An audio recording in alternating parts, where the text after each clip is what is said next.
നമുക്ക് കിട്ടിക്കുന്നത് iPhone 14 pro max എന്ന് പറഞ്ഞ ഫോണാണ്. കംപ്ലൈൻറ്റ് എന്ന് പറയുന്ന സമയത്ത് സാധനം ഫുള്ളി ഡെഡായിട്ട് വന്നതാണ്. അപ്പോൾ നമ്മൾ ചെക്ക് ചെയ്ത് നോക്കുന്ന രീതിയിൽ നേരെ DC കണക്ട് ചെയ്ത് നോക്കുന്ന സമയത്ത് ഷോട്ടോ കാര്യങ്ങളോ അന്നേരം കാണിച്ചില്ല. പക്ഷേ നേരെ നമ്മൾ പവർ ബട്ടൺ നെക്കി നോക്കുന്ന സമയത്ത് ദേ കയറുന്ന ഹൈ വോട്ട്. അപ്പോൾ എന്തായാലും ബോർഡ് ഷോട്ടോ എന്നുള്ളത് കൺഫേമായി. നോർമലി കണക്ട് ചെയ്തിട്ടും അല്ലെങ്കിൽ പവർ ബട്ടൺ നെക്കിയിട്ടും ഇതുപോലെ ആണെന്നുണ്ടെങ്കിൽ എന്തായാലും ഷോട്ടാണെന്നുള്ളത് കൺഫേമായി.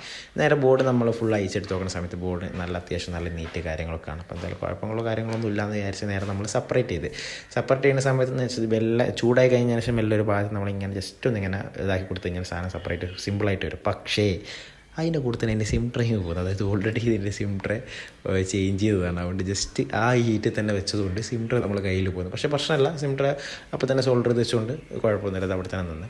എന്നതിന് ശേഷം DC കണക്ട് ചെയ്തിട്ട് നമ്മൾ ജസ്റ്റ് പവർ ബട്ടൺ പ്രസ് ചെയ്ത് വെക്കുന്ന സമയത്ത് ഹീറ്റായി, അതായത് നമ്മൾ ഷോർട്ടായിട്ടുള്ള ആ ഒരു കപ്പാസിറ്റർ അപ്പോൾ തന്നെ ഹീറ്റായി. ചിലത് നമ്മളിങ്ങനെ മൾട്ടിമീറ്റർ വെച്ച് ചെക്ക് ചെയ്ത് കഴിഞ്ഞാൽ നമ്മൾ വോൾട്ടേജ് ഇഞ്ചെക്ട് ചെയ്ത് കൊടുത്താൽ മതി. പക്ഷേ ഈ ഓവർ വോൾട്ടേജ് കാണിച്ചുകൊണ്ട് തന്നെ ഞാൻ ജസ്റ്റ് പവർ കൊടുത്തിട്ട് ഇതേപോലെ പവർ ബട്ടൺ വെച്ചപ്പം അപ്പോൾ തന്നെ നമ്മൾ ആ സാധനം അവിടെ മെൽട്ടായി. എന്നതിന് ശേഷം നമ്മൾ ആ ഒരു കപ്പാസിറ്റർ എടുത്തിട്ട് അങ്ങ് ഒഴിവാക്കി. എന്നതിന് ശേഷം നമ്മൾ DC ചെക്ക് ചെയ്ത് നോക്കുന്ന സമയത്ത് ആംബിയർ കാര്യങ്ങൾ പ്രോപ്പറായിട്ട് എടുത്ത് എന്നതിന് ശേഷം ഡിവൈസ് സാധനം ഓൺ ആയി എന്നുള്ളത് കൺഫേം ചെയ്ത്, അതായത് ആ ഒരു കപ്പാസിറ്റർ തന്നെ ആണെന്നുള്ളത് കൺഫേം ചെയ്ത് എന്നതിന് ശേഷം എന്താ ചെയ്തെന്ന് വെച്ചിട്ടുണ്ടെന്നുണ്ടെങ്കിൽ ആ റിമൂവ് ചെയ്ത കപ്പാസിറ്റർ സെയിം ബോർഡിൽ തന്നെ നമ്മൾ ആ സാധനം എടുത്തിട്ട് റീപ്ലേസ് ചെയ്ത്. കാരണം എന്താ വെച്ചിട്ടുണ്ടെന്നുണ്ടെങ്കിൽ ഐഫോൺ എന്നല്ല ഏതൊരു മോഡലാണെങ്കിലും ചിലത് അത്യാവശ്യം വേണ്ട കപ്പാസിറ്റർ കാര്യങ്ങളൊക്കെ ആയിരിക്കും. അത് ഫിൽറ്ററിങ് ആണെന്നുണ്ടെങ്കിലും അത് ഫിൽറ്ററിങ്ങിന് ആ പ്രോപ്പറായിട്ട് ആ കപ്പാസിറ്റർ ഇല്ലാന്നുണ്ടെങ്കിൽ ആ ബോർഡിന് ഡയറക്റ്റ് വോൾട്ടേജ് വന്നിട്ട് പല ഇഷ്യൂസ് ഉണ്ടാകാൻ ചാൻസ് ഉണ്ട്.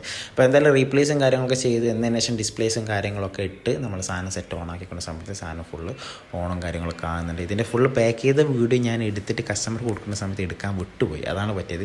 ഇതിപ്പോൾ എന്തായാലും സാധനം ഫുള്ളി ഓക്കെ ആയിട്ടുണ്ട്, സാധനം ഫുള്ള് സെറ്റ് ആയിട്ടുണ്ട്. അപ്പോൾ ഇതുപോലെ ഐഫോൺ ആയിക്കോട്ടെ ആൻഡ്രോയിഡ് ആയിക്കോട്ടെ ആരെങ്കിലും കംപ്ലൈൻ്റ് ആയിട്ട് കുടുങ്ങി നിൽക്കുന്നവരുണ്ടെന്നുണ്ടെങ്കിൽ നമ്മളായിട്ട് കോൺടാക്ട് ചെയ്തുള്ള നമ്പർ വേണമെന്നുണ്ടെങ്കിൽ താഴെ കൊടുക്കുക, അല്ലെങ്കിൽ നമ്മൾ ബയോയിലുണ്ട്. അപ്പോൾ വീഡിയോ ഇഷ്ടപ്പെട്ടാൽ സപ്പോർട്ട് ചെയ്യാം.